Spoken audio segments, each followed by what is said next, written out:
Omudingya wa Bwamba Col Martin Kamya akatiddwa mu fumbo obutukuvu ne Mbabazi Betty ku mukolo gubadde mu Lubiri lw'e Bundibugyo. Queen Mbabazi basikumulaga abataka n'abakulembeze mu kitundu.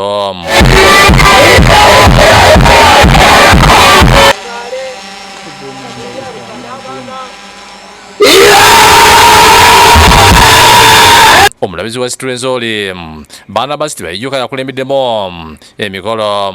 Enkondweni y'obuna bantu omulina lyesetwe nalya mwana nalya mwoyakiriye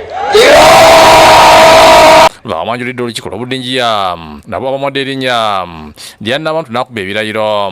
Mbabazi Betty Nabantu solemnly swear that I will maintain and preserve inviolably the tradition, custom, values and practices of the Nabantu of Bwamba.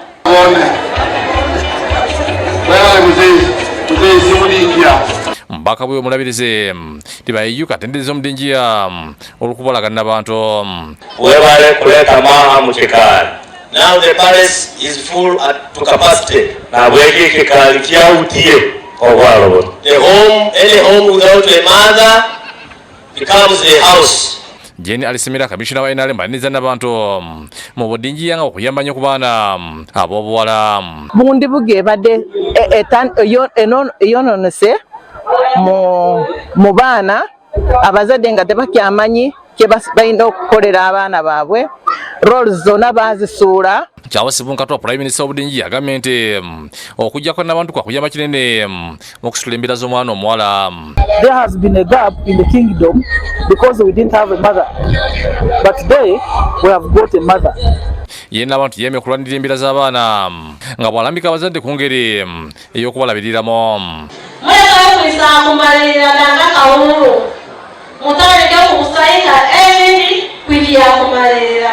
Mulekayo kuboneka mubole mwakawulu bwonka bwene kubona mukale mumusayika. Asomozza n'abantu okuwagira obudingya basobole okutuukiriza ebiruubirwa byabwe. Muleke timwatwalire kulungi mutusayike mu buli mulimu bwonna mutasobola kubirira bba so bwene kubona mwisage yekyewuye simama wanundiyo. Omudingya yakula ayogedde ku Nabantu ng'essuula empya byafaayo by'obukulembeze bwe. Mama wa mwana emirimo yawe nawe nirina okutuma mwana musanguwe okikendye okisema yawe kukola kuki Jona ntusingwire yakusakidde gulino ku Bukedde TV.